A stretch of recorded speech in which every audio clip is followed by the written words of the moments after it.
Pay attention to the two people in this footage. This is 19-year-old Barnaby Weber and 19-year-old Grace O'Malley, and they are on their way back to their college dorm. But unfortunately, they will never make it back. Minutes earlier, the two had been partying at the Prism nightclub, where they celebrated the end of their exams before deciding to walk back to their college residence.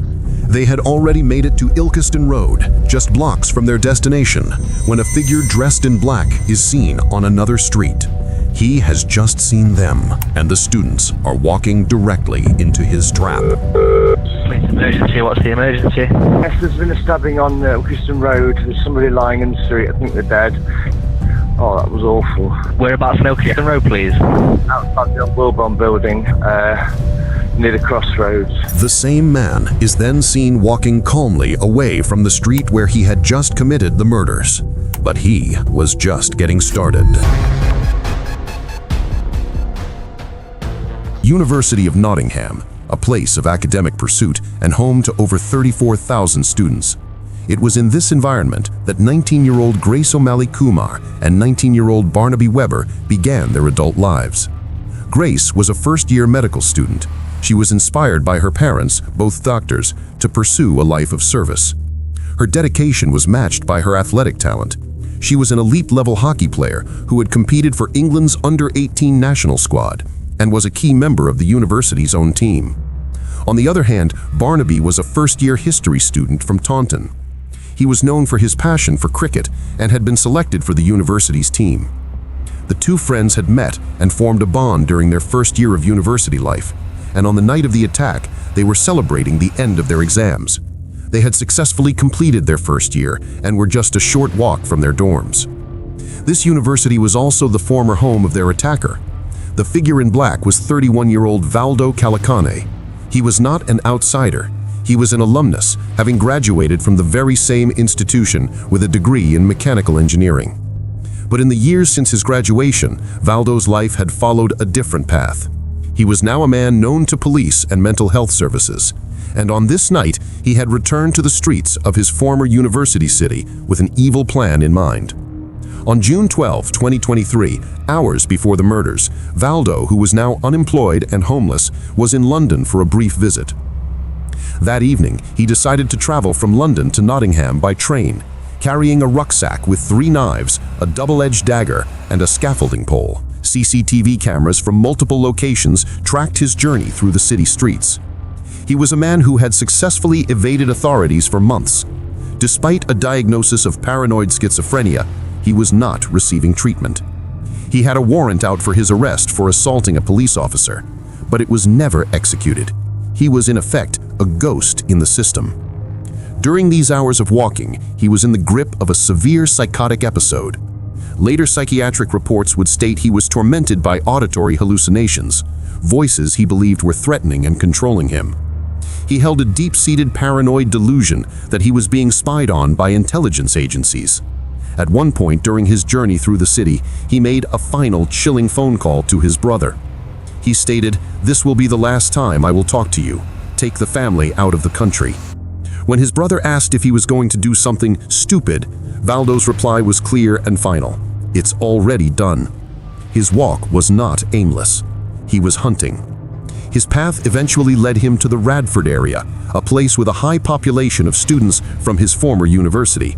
He was now actively searching for a target. It was the end of the academic term at the University of Nottingham. For thousands of students, this meant a release from the pressure of exams. Celebrations were taking place across the city. Prism, a popular nightclub in the city center, was one of these locations. 19-year-old Grace and 19-year-old Barnaby Weber were at the club that night. They were among groups of friends and other students celebrating the completion of their first-year exams. Around 3 a.m. the next day, they left the club, where they began their final walk back to their student accommodation, a journey of just over a mile. Their route took them out of the busy city center and into the quieter residential streets of the Radford area. By the time they reached Ilkeston Road, it was approximately 4 a.m. This was the final stretch of their journey. They were now just blocks from the safety of their dorm rooms. By the time Grace and Barnaby reached the junction of Ilkeston Road, they had decided to take a popular shortcut down a dark pedestrian alley. Valdo, who had probably known about this shortcut, had concealed himself in a corner and approached them with the double-edged dagger from his rucksack. The attack was immediate. Without uttering a word, Valdo targeted Barnaby first. He stabbed the 19-year-old repeatedly, inflicting grave injuries that caused him to fall to the ground. Grace did not run. Despite the danger, she immediately tried to intervene. She pushed Valdo away from her friend and into the road. For over 30 seconds, she fought the armed attacker, demonstrating what prosecutors would later call incredible bravery. Valdo then turned his brutal assault on her. He stabbed her 23 separate times, inflicting catastrophic wounds. With Grace down, he returned to Barnaby, who was still lying on the ground. He stabbed him again, repeatedly. A witness in the area, who was reportedly woken by awful, blood-curdling screams, looked out of his window to see the carnage and made the first 999 call. Police and paramedics were dispatched, but by the time they arrived, the attacker was gone. Valdo was now heading towards Mapperley Park. His impulse to kill was not satisfied. At approximately 5 a.m., he arrived at Seeley-Hurst House, a residential home providing supported living. He quickly tried to gain entry through the ground floor window, attempting to force his way inside when a resident inside was woken by the noise, saw his face in the window, and punched him. The confrontation worked. He retreated, thwarted in his attempt to attack the occupants. But this didn't stop him. He continued to the nearby Magdala Road. It was here, just minutes later, that he found his third victim. 65-year-old Ian Coates, a beloved school caretaker, was in his white Vauxhall van. He was on his way to work at a local primary school, just 4 months away from his retirement. Valdo attacked Ian with the same merciless ferocity he had used on the students. He stabbed the 65-year-old repeatedly in the chest, inflicting 15 wounds. Valdo then pulled Ian from the driver's seat and left him for dead in the street. The attack method now changed. Valdo had a weapon and a vehicle. He took the van and his rampage became mobile. He was now driving, armed, into the city center, actively hunting for more victims. There, on Milton Street, he saw his next target, a pedestrian named Wayne Burkett, who was crossing the road. Valdo deliberately swerved the van at high speed, striking the man from behind. The force of the impact threw him into the air and he landed on the pavement, sustaining serious head and pelvic injuries. He still did not stop there.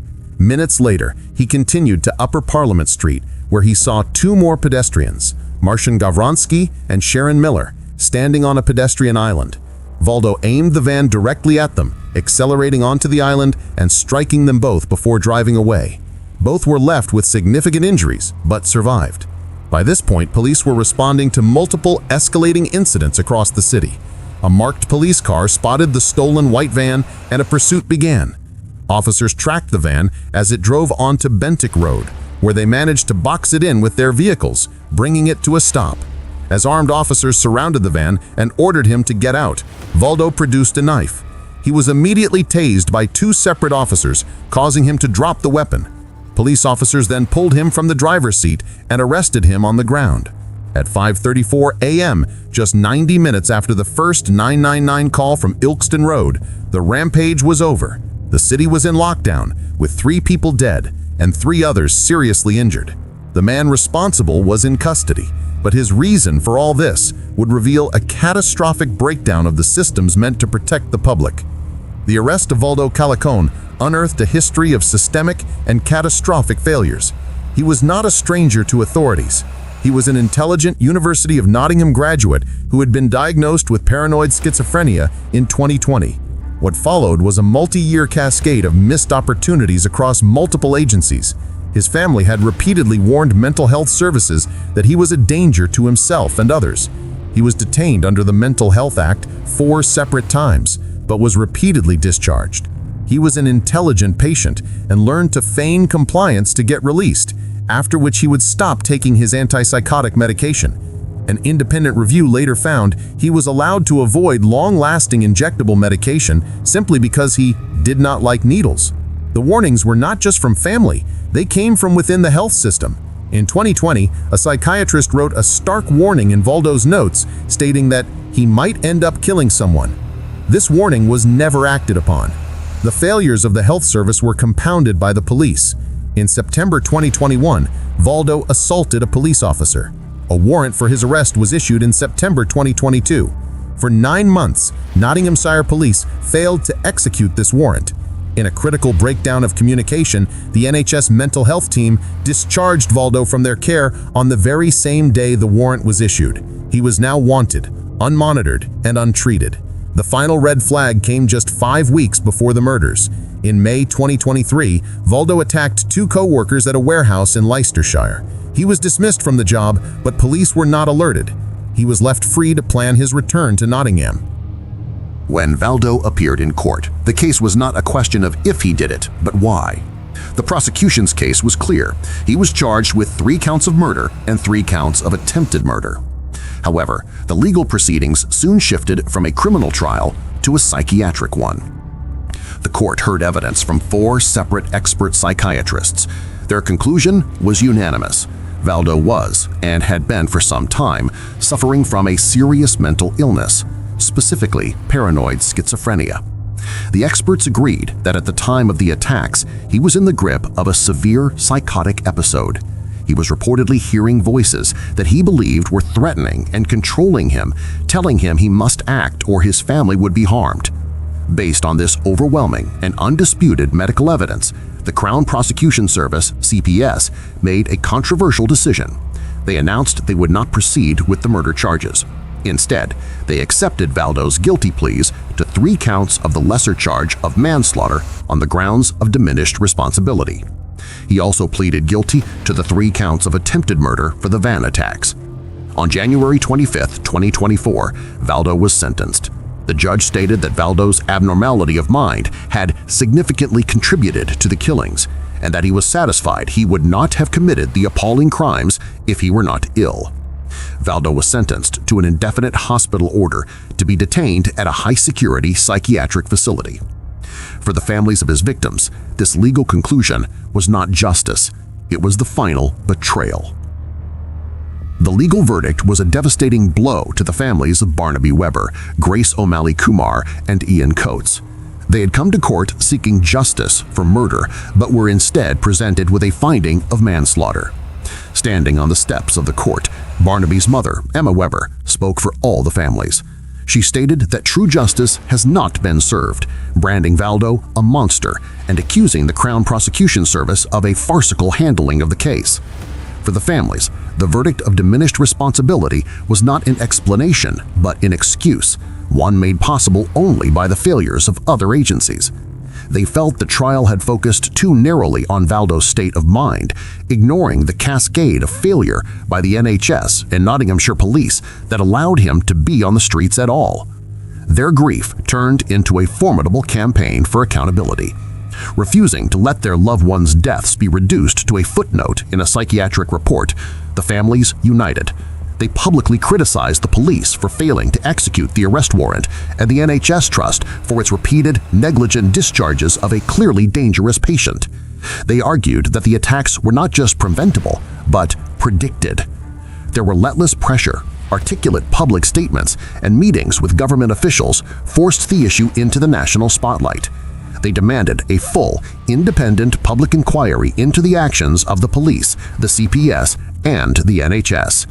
They argued that only this could uncover the full truth of the systemic breakdowns. In early 2024, the government conceded. A full, independent public inquiry into the actions of the police, the CPS, and the NHS was announced. The family's fight had successfully shifted the narrative. The case was no longer just about the horrific acts of one sick man. It was about the accountability of the public services that had failed to stop him, and the legacy of the 3 innocent lives they were all sworn to protect.